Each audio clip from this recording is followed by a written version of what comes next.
अपने विद्यालय की परंपरा को आगे बढ़ाते हुए पहले एक प्रार्थना। हे सर्वज्ञानी ईश्वर, आप सब जानते हैं, आप ही ज्ञान का भंडार हैं।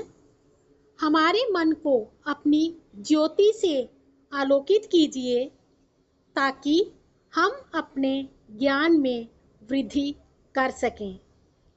हे कृपा निधान, हम पर अपनी दया दृष्टि बनाए रखना। तथास्तु। बच्चों, हम पाठ 11 मीरा के पद के प्रश्नों के उत्तर कर रहे थे, जिसमें आपने मौखिक प्रश्न, मेरी लेखनी, बहुविकल्पीय प्रश्न और लघु उत्तरीय प्रश्न किए थे। आज हम करेंगे दीर्घ उत्तरीय प्रश्न। पहला प्रश्न है, भावार्थ लिखिए। मीरा के प्रभु सदा सहाई, राखे विघन हटाए। भजन भाव में मस्त डोलती, गिरधर पर बलि जाए। इसका उत्तर है, मीराबाई कहती हैं कि मेरे प्रभु हरि ने मेरे भक्ति मार्ग में आने वाली हर विघ्न बाधा को दूर किया है और मेरी सदा सहायता एवं रक्षा की है। इसलिए ऐसे कृपालु की वंदना करके भक्तिपूर्ण भजनों को गाकर मस्त रहने में मुझे असीम आनंद की प्राप्ति होती है। मैं ऐसे दयालु प्रभु पर स्वयं को वारती हूँ। ख भाग है, रमैया बिन यो जिवडो दुख पावे। कहो कुण धीर बंधावे। राम नाम की निंदिया ठानै, करम ही करम कमावे। राम नाम बिन मुक्ति न पावे, फिर 84 जावे। इसका उत्तर है, मीराबाई कहती हैं कि प्रभु भक्ति में रमे बिना यह जीव अत्यंत कष्ट पाता है। आप ही कहें कि इस हृदय को कैसे धैर्य बंधाया जा सकता है। यह संसार दुर्बुद्धियों, मतिहीन व्यक्तियों से भरा हुआ है, जिन्हें साधु जनों की संगति नहीं सुहाती। वे खाली बर्तनों के समान खड़कते रहते हैं, अज्ञानी बनकर जीवन व्यतीत करते हैं, लेकिन सज्जनों की संगति में नहीं रहते। राम नाम की निंदा करके प्रभु स्मरण से मुख मोड़कर बुरे कर्म करते हैं।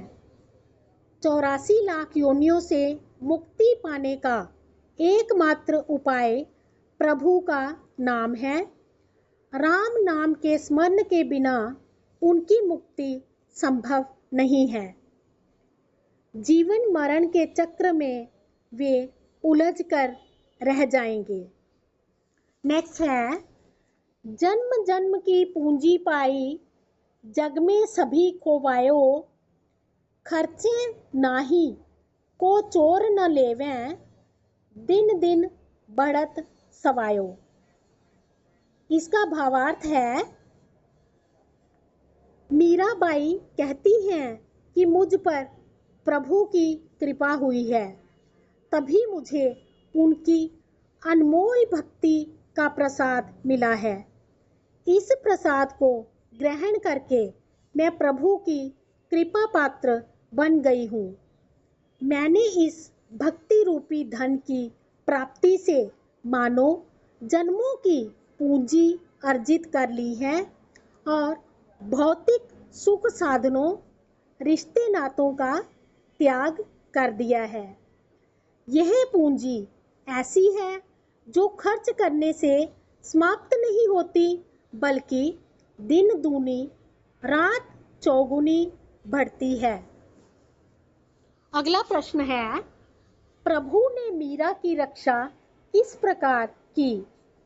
उत्तर है, प्रभु ने मीरा की रक्षा राणा जी द्वारा भेजे गए सांप के पिटारे को शालिग्राम में बदलकर, विष के प्याले को अमृत में परिवर्तित करके और कांटों की शैया को फूलों की सेज में बदलकर की।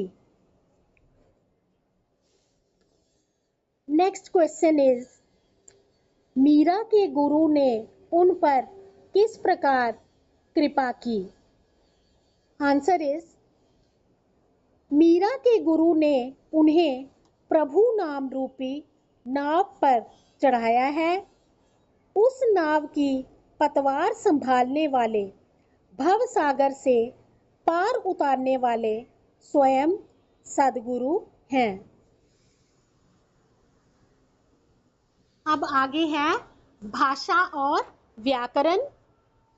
आपकी स्क्रीन पर आए होंगे विलोम शब्द, ध्यान से पढ़ो, स्पेलिंग्स भी देखो।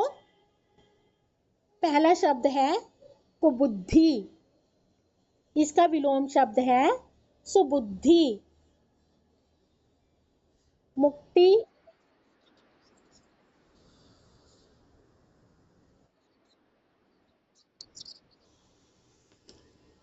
कुबुद्धि, सुबुद्धि, मुक्ति, बंधन, अमृत, विष, साधु, दुर्जन, मूर्ख, बुद्धिमान, दुख, सुख। फिर दूसरा प्रश्न है भाषा और व्याकरण का। नीचे दिए गए शब्दों के लिए मानक हिंदी रूप लिखिए। नहाए धोए, नहा धोकर, इमत, अमृत, जिवडो, जीव, विघन, विघ्न, कृपा, कृपा, गुमावे, गुमाना मतलब गुम करना, मगन, मग्न, अमोलक, अमूल्य, रतन, रत्न, जस, यश।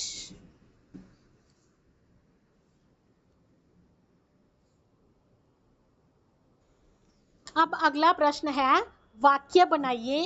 आप वाक्य टाइप करके भेजोगे। पहला शब्द है भवसागर।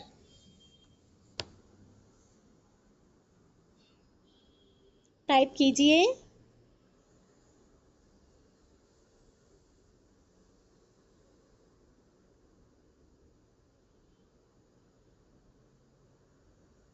हाँ जी, यस वंशिका, राइट आंसर। बाकी बच्चे भी टाइप करो। Samiya Gupta, right answer. मनसीरत,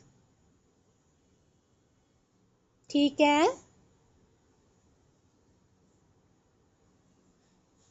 हाँ जी, बाकी भी टाइप करो।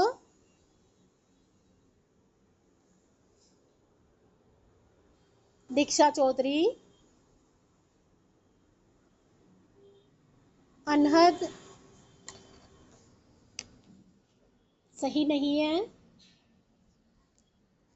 राघवी शर्मा, ठीक है बेटा।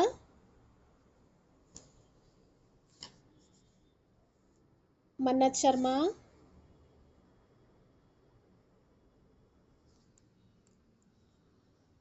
रुतवी शर्मा, ठीक है बेटा। हम कोई भी वाक्य जो है वो बना सकते हैं कि सद्गुरु हमें भवसागर से पार कराते हैं। नेक्स्ट है संसार। जल्दी से टाइप करो। दीक्षा चौधरी, निहारिका, वंशिका रंधावा, स्तुति सहगल, जानवी सिंह,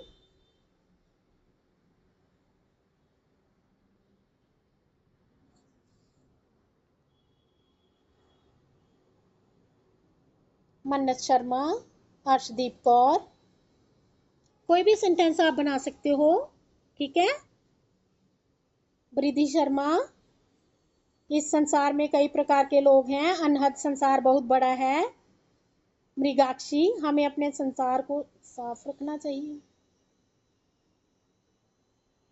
जानवी सिंह, पैरोमिता, ये हमारा प्यारा संसार है। हाँ जी, आप कोई भी वाक्य जो है वो बना सकते हो, जैसे सामिया ने बनाया है, इस संसार में कई तरह के लोग रहते हैं। नेक्स्ट है परम पद। वंशिका रंधावा, प्रभु भक्ति ही परम पद का मुख्य साधन है। Very good. और कोई?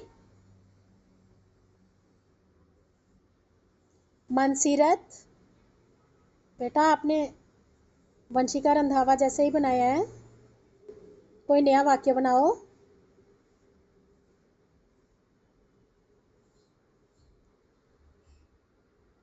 मृगाक्षी, आपने पूरा बुक का देख के तो टेप दिया है, ये वाक्य नहीं है।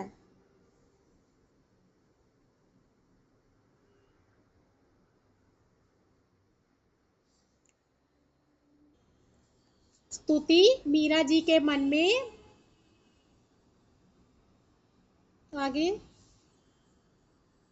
आप ये वाक्य ऐसे भी लिख सकते हो कि ईश्वर की भक्ति करके हम परम पद की प्राप्ति कर सकते हैं।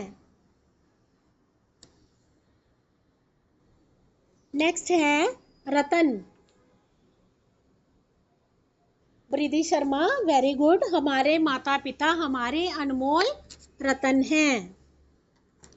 अच्छा वाक्य है।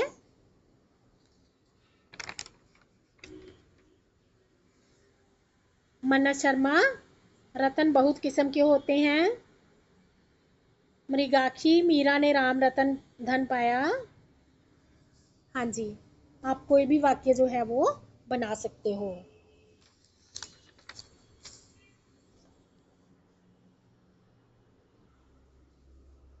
अगला प्रश्न है, इन शब्दों का वर्ण विच्छेद कीजिए। आपने पढ़ा हुआ है वर्ण विच्छेद। आपको ये भी पता है कि जो व्यंजन हैं वो स्वरों की सहायता से बोले जाते हैं। स्वरों के बिना व्यंजन जो हैं वो अधूरे हैं, ठीक है। तो आपको एग्जाम्पल में दिखाया गया है, सतगुरु स हलंत जमा अ जमा त हलंत जमा अ जमा ग हलंत जमा उ जमा र हलंत जमा उ, ठीक है। ये आपको उदाहरण दिया गया है। आगे आप स्क्रीन पर देख रहे होंगे, ध्यान से देखो और मैं फिर आपसे क्वेश्चन पूछूंगी, ठीक है। कृपा, क हलंत जमा री जमा प हलंत जमा आ। अगला शब्द है प्रभु, प हलंत जमा र हलंत जमा भ हलंत जमा उ, ठीक है। रूबी देवी, आप बताओ कि जो प्रभु शब्द मैंने आपको दिखाया है स्क्रीन पर, उसमें प हलंत के बाद अ क्यों नहीं लगा, जबकि जो आपने ऊपर पढ़ा सतगुरु में तो हर एक व्यंजन के साथ जो है वो अ या उ लगा है। तो प्रभु में प के साथ उ क्यों नहीं लगा, प के साथ अ क्यों नहीं लगा? रूबी देवी,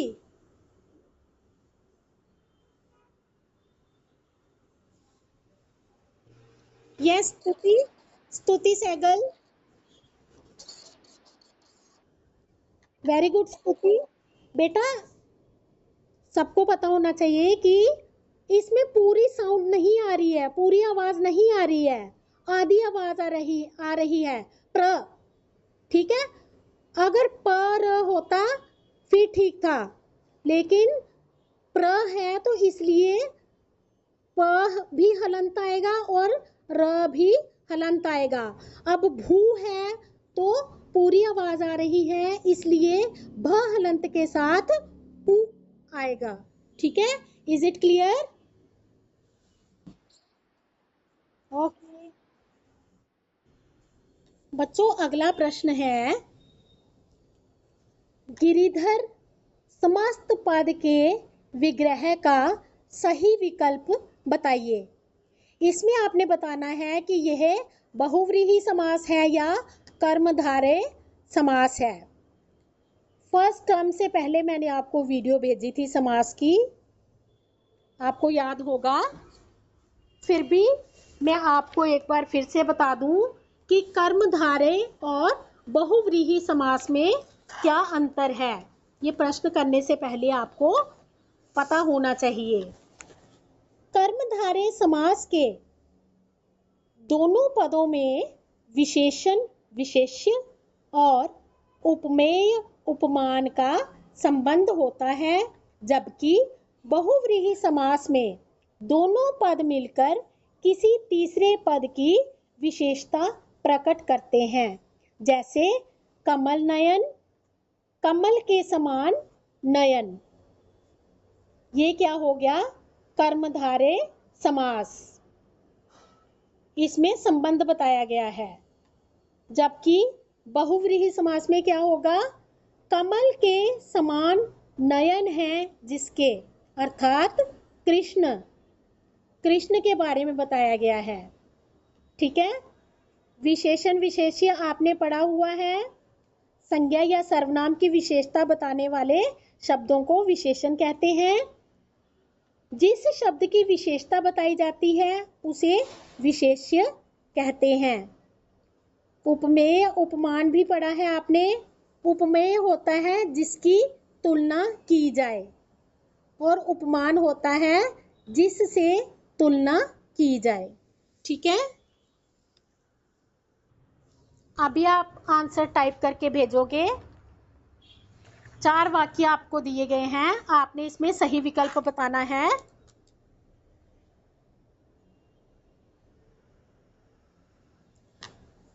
गिरिधर को धारण करने वाला अर्थात गणेश, बहुव्रीहि। गिरि को धारण करने वाला अर्थात कृष्ण, बहुव्रीहि। गिरि है जिसको धारण किया, कर्मधारय। गिरि ने जिसको धारण किया अर्थात कृष्ण, कर्मधारय। हाँ जी, टाइप करके भेजो answer. Mrigakshi Singh, right answer. Janvi Singh, Vanshika Randhawa, Arshdeep Kaur, Stuti Sehgal, Shreya Thapa, मन्नत मलिक, सामिया गुप्ता, राघवी शर्मा, जानवी सिंह, निहारिका भूषण। हाँ जी बच्चों, इसका उत्तर है गिरि को धारण करने वाला अर्थात कृष्ण। और कौन सा समास है ये? बहुव्रीहि समास। बहुव्रीहि और कर्मधारय समास के दो अन्य उदाहरण भी दीजिए। ये आपने खुद करना है। ठीक है, हाँ जी। अब किसी को अगर इस लेसन में कोई डाउट है तो वो क्लैरिफाई कर सकता है।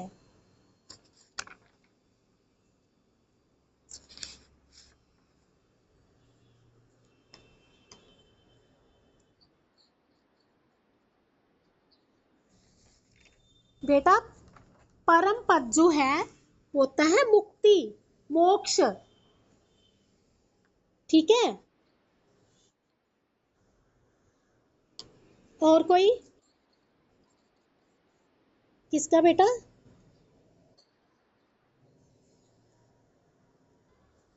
किसी और को डाउट कोई? किसी को नहीं है? पक्का?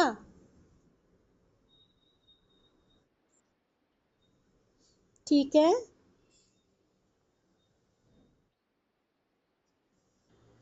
वेदांशी बेटा वीडियो ऑन करके अपनी नोटबुक दिखाओ।